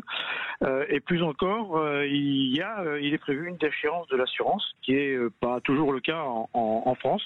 Donc en fait, il y a un appel à la responsabilité qui est plus important en Allemagne qu'en France. D'accord. Dernier point, Dominique, ceux qui avaient des pneus 4 saisons là dans la neige, c'est quand même mieux. Enfin, j'imagine que c'est mieux, oui. C'est pas aussi bien qu'un vrai pneu hiver, mais cette semaine, ils ont pu s'en sortir, ces gens-là. Oui, alors c'est moins bien qu'un pneu hiver. Par contre, évidemment, comme les conditions météorologiques, à part dans le Grand Est qui est concerné par la loi montagne, les conditions météorologiques cette année, elles se sont passées dans des zones où la loi montagne n'est pas active. Donc ça serait quand même incongru de demander à un Normand ou d'inciter un Normand en Normandie d'avoir des équipements avec des pneus neige. Par contre, le pneumatique 4 saisons, il convient parfaitement à cet usage-là. Oui, puis on rappelle. Dominique, on rappelle qu'à partir de 7 degrés, il faut être en pneu, en pneu hiver. Voilà. Ah oui, quand je dis à partir de 7 degrés, quand le mercure descend en dessous, 7 degrés en dessous, c'est bien d'être en pneu hiver. Et le mieux, c'est d'avoir des pneus 4 saisons la prochaine fois qu'on change ses pneus, et comme ça, il n'y a plus de soucis. Et vous savez quoi, on parlera de ça la semaine prochaine. Ah ça tombe bien. Dominique, on vous embrasse fort. Oui, vous avez raison, Laurence, c'est un rappel qu'on doit faire. Si vous avez à changer vos pneus dans les jours, dans les semaines qui viennent, pensez à l'usage que vous allez en faire. Et si vous avez à vous déplacer dans des régions qui sont concernées, équipez-vous de pneus toute saison. Bon, je vais faire pour finir, je vais faire un peu de pub. J'ai changé les pneus sur la Yaris hybride. Je suis passé, alors je donne les marques, tant pis. Vas-y. Je suis passé de pneus Bridgestone qui étaient pas terribles à des Michelin qui sont beaucoup mieux. Ça fait moins de bruit. C'est plus confortable et ça consomme moins. Voilà. Ça c'est dit. Merci beaucoup. Allez, on parlera pneus la semaine prochaine de nouveau et dans quelques instants, on a une question de Paolo et puis juste après, on va parler de ce fameux V6 PRV. Donc je viens d'apprendre que c'était Peugeot, Renault, Volvo qui souffle ses 50 bougies. À tout de suite. Et à 11h20 très exactement. Alors je pense que vous n'allez pas passer à table tout de suite, mais quoi qu'il en soit, merci d'être avec nous sur Sud Radio. On vous souhaitera bon appétit à midi quand ça va se terminer. Avant midi d'ailleurs, on a Paolo qui nous a envoyé un mail et vous pouvez le faire ainsi également. Je participe @sudradio.fr, l'adresse à laquelle vous nous l'envoyez. Vous mettez bien On parle auto dans votre objet et vous nous posez la question dans votre mail. Et je vais donc être la voix de Paolo. Voilà, j'ai changé de voix, je me suis fait opérer. Paolo. Pourquoi, à ton avis, Paolo, c'est quoi? C'est un prénom espagnol? Je sais pas. Moi, c'est comme ça que je surnomme un de mes amis qui s'appelle Paul. Donc, d'accord. Je l'appelle Paolo. Donc, alors, Paolo nous dit... Je suis intéressé par un Citroën C5 Aircross hybride 136 chevaux 48 volts, puisque j'ai vu votre essai en allant sur la page YouTube de Sud Radio où je peux revoir tous les essais de Jean-Luc. Il est bien. Je suis convaincu par l'automobile, mais j'ai entendu parler de soucis sur la boîte automatique. Dois-je m'inquiéter, nous demande Paolo. Bon, déjà, on va parler du C5 Aircross. Alors, c'est sans doute le véhicule le plus confortable de son segment. Donc, moi, je trouve ça très agréable. Il est un peu plus vaste que le 3008. Et cette douceur générale va très bien avec cette motorisation hybride légère. Alors, Stellantis nous dit c'est pas de l'hybride léger, c'est certes de l'hybride 48 volts, mais on peut rouler en 100% électrique, ce qui est vrai. En fait, le centre de ce système, c'est une boîte de vitesse à double embrayage qui fonctionne pas exactement comme la DG de Volkswagen, qui était la première boîte double embrayage, mais qui intègre un moteur électrique. C'est une société belge qui s'appelle Punch Powertrain. Ouais, vous avez vu, avec l'accent belge, je le fais bien. Qui a développé ce système, et c'est une boîte qu'on va retrouver sur toutes les gammes des marques de Stellantis, que ce soit Peugeot, Citroën, Opel, enfin voilà, elle va être mangée à toutes les sauces. Elle s'appelle la IDCS 6. Et effectivement, sur cette boîte, alors elle est accouplée à la nouvelle version du moteur PureTech, qui s'appelle plus PureTech d'ailleurs.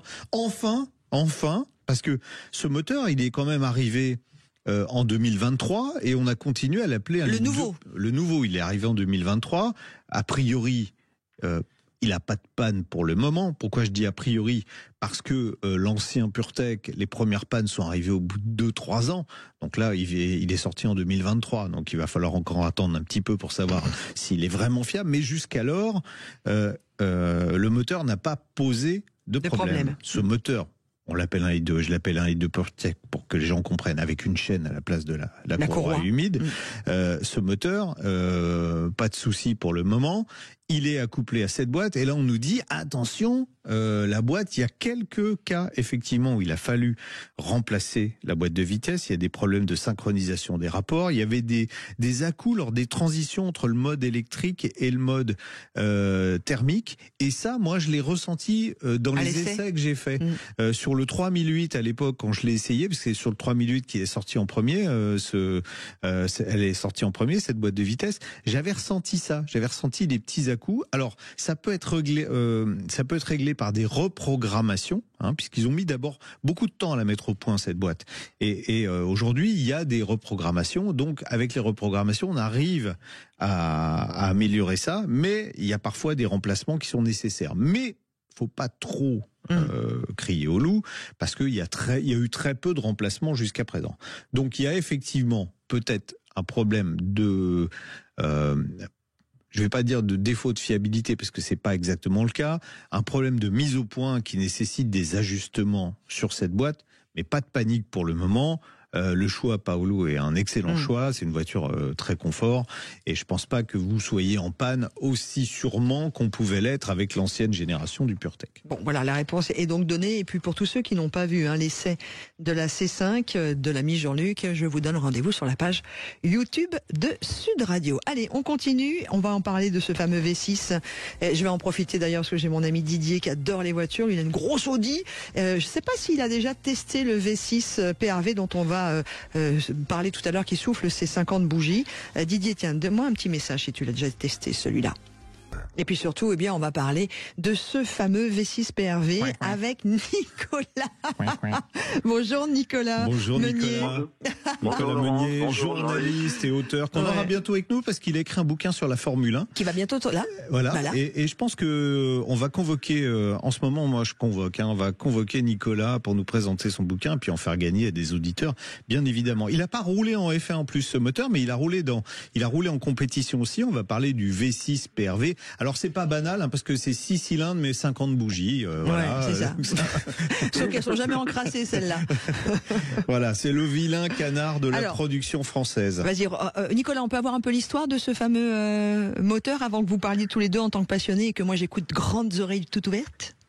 L'histoire, déjà, ça tient dans son acronyme. PRV, ça veut dire Peugeot, Renault, Volvo. Donc, c'était une association des trois marques pour pouvoir lancer un moteur haut de gamme dans leurs modèles les plus chers.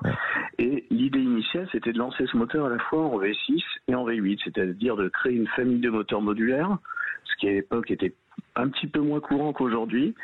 Et le choc pétrolier a fait que le V8 n'est jamais sorti. Seul le V6 est sorti avec... donc un angle à 90 degrés entre les deux bandes cylindres qui est l'architecture, on va dire, la plus optimisée pour un V8, mais qui peut être un petit peu bancale pour un V6, et c'est ce qui fait que c'est aujourd'hui considéré comme un vilain petit canard. Ouais, c'était le vilain canard au début. Alors pourquoi est-ce que ces constructeurs ont voulu faire un V6 et un V8 ? Parce que aux États-Unis, on avait des gros V8, en Angleterre, il y avait des 6 cylindres, en Italie, il y avait des V8 aussi, il y avait des 12 cylindres, il y avait en Allemagne, il y avait aussi plein de grands moteurs, alors que finalement en France, on n'avait rien, et malheureusement, ils s'y sont pris au moment où on a eu le choc pétrolier. C'est pour ça que le V8 a disparu, mais le 6 cylindres est apparu. Alors en premier, sous le capot de quelle voiture, Nicolas ? Alors pour moi, c'est 504 et Volvo 262. Ouais. Pas mal. Et après, on est coupé, on est en 74. On est en 74, donc on est encore on est dans les 30 glorieuses. On est au moment où la voiture commence à. Oui, mais je comprends qu'ils aient eu envie, en fait. Le baril de pétrole a été multiplié par 3 et ce V6. Mais ça, ils pouvaient pas le savoir. Giscard d'Estaing non plus. Ce V6 PRV qui chez les Français fonctionnait avec un système à double carburateur, un carburateur simple corps et un carburateur double corps. Il avait un gros défaut, c'est qu'il n'était pas très puissant et surtout, par contre, il picolait beaucoup. Ah, lui aussi. Ah ouais. Je comprends mieux la passion. Non, sérieux, pour les gens qui connaissent pas bien, double corps, simple corps, est-ce que tu peux nous faire pas un petit cours trop compliqué, mais quelque chose de simple pour ceux qui écoutent l'émission en se disant, mais il me parle de trucs, je suis perdu. Parce que, en fait, plus on a de corps sur alors soit on met un carburateur avec un gros trou, soit on met plusieurs petits trous, c'est ce qu'on appelle les corps, et plus on en a, plus on peut injecter d'essence, et plus on a de puissance. Bon, aujourd'hui, c'est remplacé par des systèmes d'injection. Cool. Voilà. Et d'ailleurs, ce V6 PRV, il a commencé à gagner un petit peu en, comment je pourrais dire, en noblesse. En noblesse, exactement, avec l'injection qui est arrivée. C'est pour ça que je disais, l'image du vilain canard, c'est vraiment ça. Ce moteur, on a compris, hein, un V8, on enlève 2 cylindres, mais il tourne un peu comme une patate au ralenti. On a des carburateurs dessus, donc il manque un peu de noblesse, il consomme beaucoup, donc on se dit, zut, finalement, il est pas terrible. Et puis là, d'un coup, on met une injection dessus. Alors les premiers, c'est les Suédois hein, qui ont mis l'injection, hein. C'est ça, Nicolas? Alors là, j'avoue avoir un doute. Il me semble, oui, c'est les Suédois qui ont mis l'injection. Et ensuite, les Français, enfin, se sont dit, bah finalement, on va adopter un système d'injection dessus. Il a équipé, pas toute la production française, mais il a équipé un paquet de voitures chez nous. Ça a commencé. Tout ce qui avait des velléités un peu haut de gamme ou sportives, de toute façon, il n'y avait pas le choix. C'était ce moteur-là et rien d'autre. Renault 25, 604. Alpine 310. Alors après, les Alpines, parce qu'il y a eu ça. Le vilain canard au début, un peu boiteux. On a déjà commencé par le faire tourner normalement. Alors là, Nicolas, l'ingénieur, va nous expliquer comment on peut faire tourner normalement un moteur dont on a amputé 2 cylindres. Ouais. Alors déjà, il y a un moteur à 90 degrés, V6 à 90 degrés, on va dire tourne normalement au 90 degrés. Moi, je suis en géométrie là. Ouais. 90 degrés. Laurent s'est perdu et pense que c'est la chaleur. Non, 90 degrés. Non. Se dit 90 degrés, c'est l'ouverture. C'est un V6. J'étais en géométrie. Ouais, l'ouverture des cylindres. Ouais, c'est en géométrie. Ouais. C'est les alors 90 cylindres forment un angle droit. Voilà, exactement. Il est très ouvert par rapport à un 6 cylindres normal. J'adore. Alors je sais pas, excuse-moi Nicolas, je t'en donne la parole juste après. Hein, mais tous ceux qui écoutent la radio, vous le voyez peut-être pas parce qu'il y a ceux qui peuvent l'écouter à la maison devant un écran. Il y a effectivement l'image sur la page Facebook de Sud Radio et l'ami Jean-Luc. Il a ses yeux qui se sont mais allumés d'un seul coup quand on a parlé de ce moteur. Vous le mettez dans un moteur, cet homme est heureux. Et du coup, tu partages ça et merci d'abord de m'apprendre des choses, et toi aussi Nicolas, et d'apprendre à ceux qui nous écoutent en même temps. À vous deux les garçons, laissez votre passion s'exprimer sur Sud Radio. Donc il fallait faire tourner correctement ce moteur V6 à 90 degrés, une architecture qui est normalement pas dédiée au V6. Voilà. Et là, la solution, elle est arrivée. Alors un peu tard quand même, hein. Un peu tard, oui. Alors donc c'était en fait le 6 à 90 degrés au niveau de l'ordre d'allumage et de la séparation de l'allumage sur les 2 bandes cylindres, c'est pas mal. Mais là où ça coince, c'est au niveau des pressions à échappement qui sont pas régulières et du coup pour équilibrer ça, ce qui a été fait, c'est de modifier le vilebrequin, c'est-à-dire sur la première version, les bielles des cylindres opposés étaient accrochés au même endroit exactement. Et ensuite, ils ont fait une autre version où le point d'accroche des bielles était très légèrement décalé sur le vilebrequin pour pouvoir rééquilibrer ses pressions. Oui, on a perdu Laurence. C'est ce qu'on appelle des manetons décalés. Des manetons décalés. Non, mais moi, je veux bien couler une bielle. Je vais couler une bielle avec vous, là, les gars. Non, tout ça pour expliquer qu'il tournait un peu comme une patate au début, et ensuite, il s'est mis à tourner bien. Mais parce qu'on a décalé les bielles. Pas décalé les bielles, on a fait des manetons décalés sur le vilebrequin. Voilà. Bon, même si vous comprenez pas, l'idée, c'est de se dire... D'un coup, il se met à tourner régulièrement. Okay. Ouais, super. On va pouvoir... En plus, il est hyper costaud, ce moteur. Donc, du vilain canard qui était à quoi même pas 120 chevaux 130, 130, ouais. On va commencer à en tirer des puissances qui vont aller... en grandissant jusqu'à des puissances assez phénoménales hein. Sur la Safran V6 biturbo qu'il a eu aussi, on est, je crois que on a plus de 260 chevaux, c'est ça? Ouais, moi j'avais 280 en tête, mais 280, je me trompe peut-être. Ouais. Mais... j'ai même essayé moi des voitures. Il y a un constructeur qui a disparu aujourd'hui, enfin qui n'a pas disparu vraiment, mais qui a disparu dans l'esprit initial, qui s'appelle Venturi. Venturi a sorti des véhicules avec ce V6 PRV. Il y a eu la 300 Atlantique qui a été produite en très peu d'exemplaires que j'ai eu avec laquelle j'ai eu la chance de faire pas mal de kilomètres. C'était mieux qu'une Porsche 911 à l'époque avec ce moteur-là. Il y a eu la Venturi 400 GT. Là, j'ai roulé aussi avec. On est quand même assez peu, qui était à 400 chevaux pour une voiture, pour une voiture de série, et avec un moteur qui était fiable.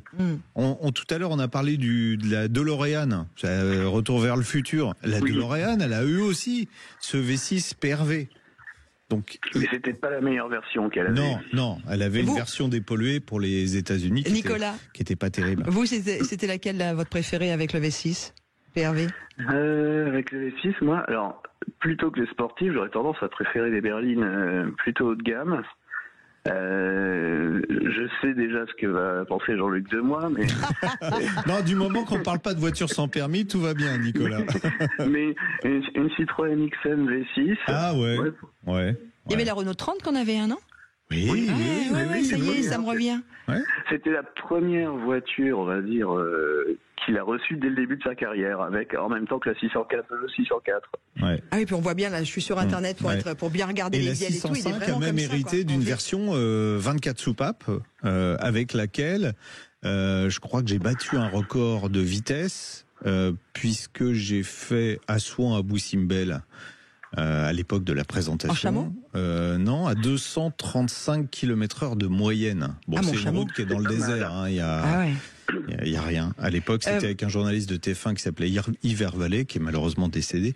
Et alors, personne n'a jamais été aussi vite sur cette route-là. Normalement, en bus, je crois qu'il fallait 5 heures. Nous, on l'a fait en 2 heures. Hein, donc oui, mais enfin, c'est pas avec l'autre. T'avais pas un bus. On fête les 50 ans de ce moteur, le V6 PRV. On le trouve plus du tout aujourd'hui, à part sur des anciennes. Il a été en 98 sur l'espace 3. D'accord. Vous imaginez, il est sorti au début des années 70. Sur une familiale.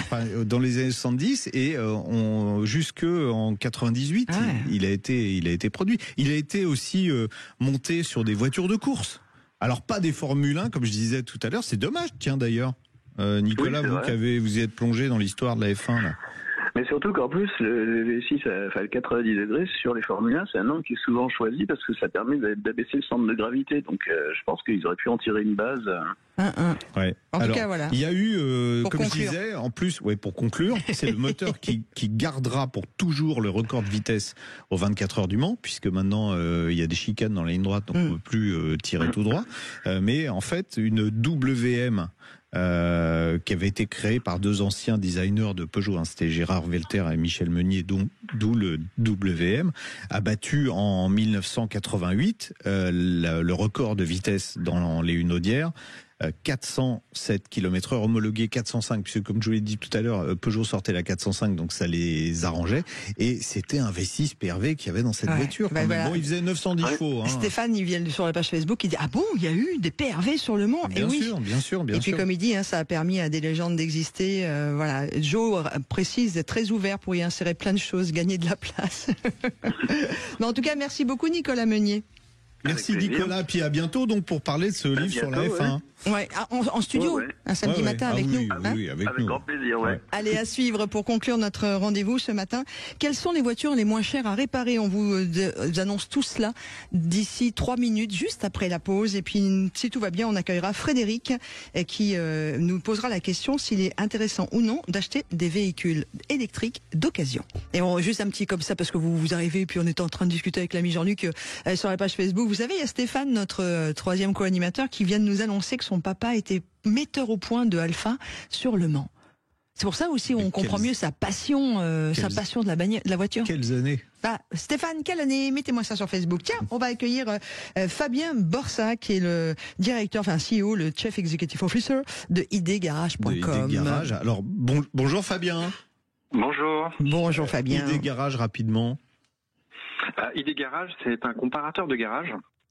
Donc on peut très simplement en trois clics avoir des devis et comparer les devis à proximité de chez soi pour choisir soit le moins cher, soit celui qui correspond le plus à ses attentes. Voilà. Ouais. Et là, vous avez sorti. Donc, vous avez une base de données qui vous permet, pour la seconde année, de faire le classement des véhicules les moins chers et donc aussi des véhicules les plus chers à entretenir. On peut s'amuser à quelque chose. Ouais, sur 2 points. Essayez de deviner. Non, on va pas commencer par la moins chère. On va commencer comme du 10e au premier, par exemple. Alors, il y a 2 types d'interventions qui ont été évaluées. Il y a la classique vidange avec le remplacement du filtre à huile. Et puis ensuite, après, alors attention, il y a le remplacement de la courroie de distribution. Et là, on imagine ce qui va être le plus cher. DS, 200. On n'a rien dit. Attention.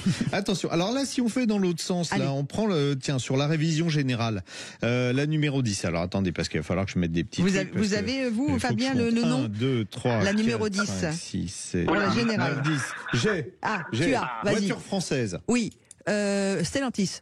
Non. Non, Renault. Oui. Alors ça, c'est la numéro 10, donc elle est assez chère. Non, parce que beaucoup plus loin, il y en a qui sont 50% ou 2 fois plus chers presque. Ok, donc, mais là on parle de voitures 2024, des nouvelles non, on parle de véhicules qui sont sortis dans les 20 ans. Voilà, parce que je regarde un peu les nos amis qui sont sur Facebook, mettez sur la page Facebook ce que vous pensez. Donc là, on recherche la 10e voiture, c'est la marque Renault, c'est ça, hein, Fabien ? C'est ça. En mécanique générale, enfin en entretien général. Vidange, filtre à huile. C'est la Renault Twingo. Ça coûte 292,15 € d'après. Comment vous faites d'ailleurs pour arriver à des chiffres comme ça ? Alors en fait, tous les mois, on a des milliers de garagistes qui viennent faire des devis, donc comparer les devis sur notre site. Et à chaque fois qu'on recherche le meilleur garage, en fait, nous on calcule les devis sur les prix qui nous sont fournis par les garages sur 10, 20, 30, 40 garages à proximité de chez soi. Et donc ces prix, on les conserve et ça nous permet chaque année de sortir un baromètre des prix de l'entretien et puis également des classements sur les véhicules les moins chers ou les plus chers à entretenir. D'accord, bon, je vais remonter plus vite parce que sinon on n'aura jamais le temps de tout faire.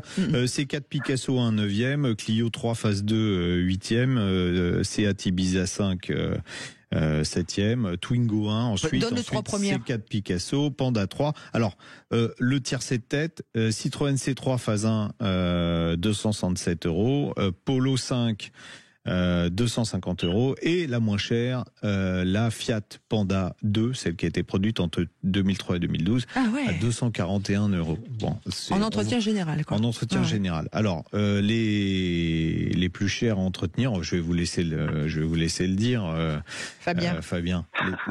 Les plus chers, les 3 premières. Alors là, on commence par la 3 et puis on arrive à la. D'accord.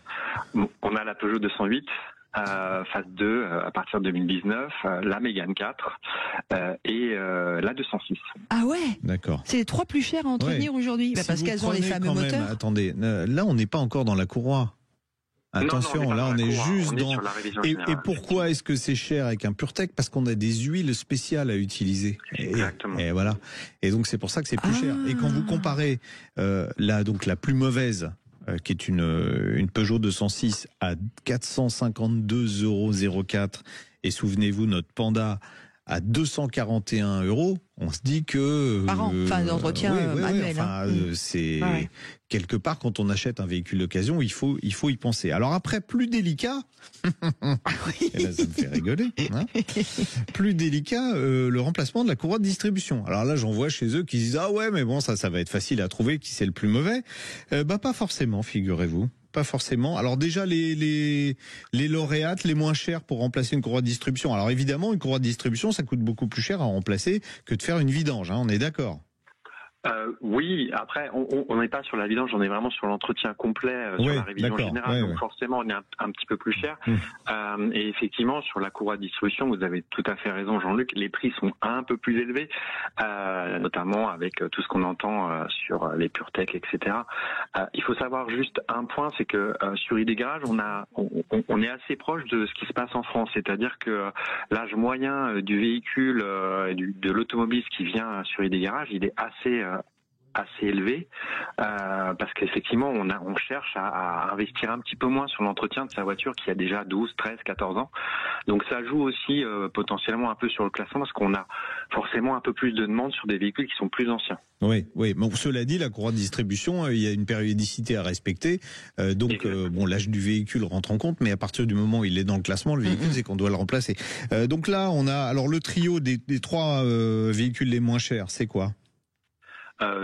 Panda 3, 467 €, Fiat 500, phase 1 et phase 2, on est à 440, et Polo 3, 424 €. Ça fait 2 fois que Fiat est avec sa Panda est en tête, en termes de moins cher. Que Fiat disparaisse bientôt, mais bon. Ah bon ?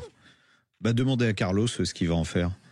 Non mais attends, tu peux pas nous dire ça comme ça. On parle auto sur Sud Radio. Brutalement, non, mais c'est ce que les journalistes dans la profession pensent. C'est que s'il y a une marque qui disparaît bientôt, alors la marque va peut-être pas disparaître, elle va peut-être devenir chinoise, par exemple, j'en sais rien. Oh là là, j'en sais rien, arrête. Tu es au courant de choses. Tu nous dis ça à 6 minutes de la fin de l'émission, toi. Voilà, alors les véhicules dont le remplacement de la courroie est le plus cher, vous allez être surpris. Alors ? Effectivement, Jean-Luc. On a l'Audi A4 qui est à 825 €. Oh, mon ami Didier qui écoute l'émission, est-ce que ton Audi te coûte si cher que ça ? Ah, pardon. Oui, mais c'est sûr qu'il ne peut pas répondre. Golf 7, 837 € et Passat, la Passat phase 1 de 847 €. 26. En fait, les Allemandes sont beaucoup plus chères à l'entretien. Exact. Ça se confirme, mais c'est pas nouveau. Oui, c'est vrai. Donc d'où l'intérêt là, au moins, d'avoir un véhicule avec une chaîne, ce qui garantit pas la fiabilité à 100%. Je vais le répéter. Il y a des véhicules avec des chaînes qui tombent en panne. Donc on peut voir le classement complet à quel endroit ? Sur idgarage.com.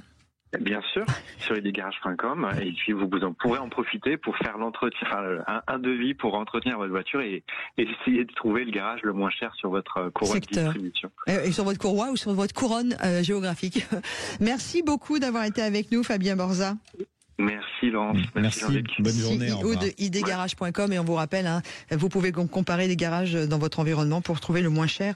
C'est idgarage.com. Allez, tout de suite, on va accueillir Frédéric qui nous rejoint pour conclure cette émission. Sud Radio, on parle auto. Quelle auto choisir ? Bonjour Frédéric. Bonjour Frédéric. Bonjour à tous les deux. Comment ça va ? Bien, vous ? Même merveilleusement, vous êtes où vous ? Je suis à Toulouse. Ah, Toulouse, j'adore. Je crois que je vais aller y vivre. Je suis attiré par Toulouse. Mais pas tout de suite. Alors, on vous écoute, Fred. Donc, on voudrait changer notre vieux diesel qui va bientôt avoir 16 ans. Et on pense à de l'électrique. Mais l'électrique neuf, c'est hors budget pour nous. C'est pour ça qu'on envisage peut-être un véhicule électrique d'occasion. Et la question que je voulais poser à Jean-Luc, si au niveau batterie, les électriques d'occasion, c'était fiable au niveau batterie, si la déperdition d'autonomie n'était pas trop importante pour les batteries. Alors, je vais vous faire une réponse de Normand. Peut-être peut-être non. Ça dépend de plein de facteurs. Ça dépend de est-ce que l'utilisateur du véhicule a fait beaucoup d'autoroutes, est-ce qu'il a fait beaucoup de charges rapides, est-ce que quand il a fait la recharge, il a fait la recharge à 100% ou est-ce qu'il s'est arrêté à 80% pour préserver la batterie? Est-ce qu'il a fait de la décharge profonde, c'est-à-dire qu'il a tiré jusqu'à genre 1 ou 2% de la batterie? Et tout ça, ça va conditionner en fait l'état de santé de la batterie. On a déjà parlé, Laurence maintenant connaît le mot, le state of health des batteries. Et SOH. Voilà. Et surtout, si vous achetez un véhicule d'occasion, il y a des sociétés qui vous proposent de faire le SOH de la batterie et vous avez tout intérêt à le faire. Alors maintenant que vous n'ayez pas le budget pour acheter un véhicule neuf, je trouve ça très bien parce qu'on fait des super bonnes affaires avec les véhicules électriques d'occasion.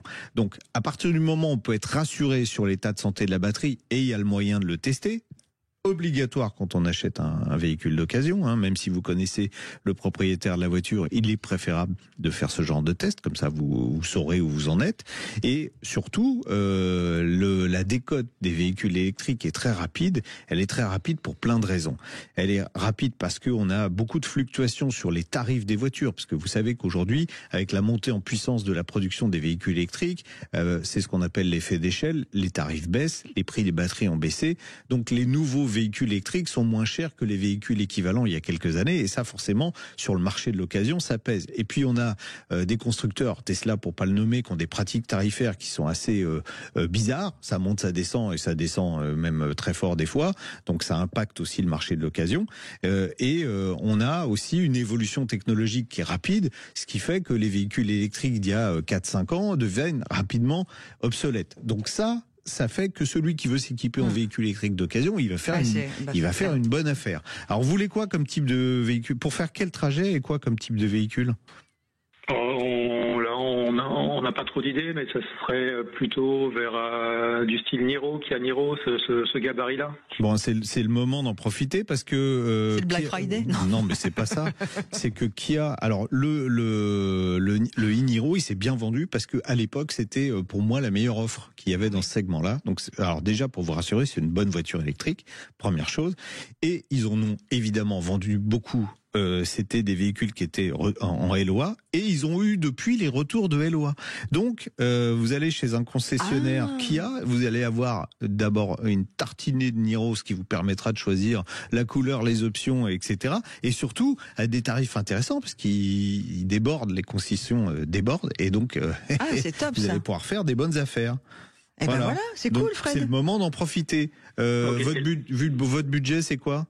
Autour de 20 000. Alors là, autour de 20 000, vous en avez des pages et des pages. Hein. Non. Ah bah si. Ah bah top. Ouais. 2009 là. Ouais, top. Ouais, 2009.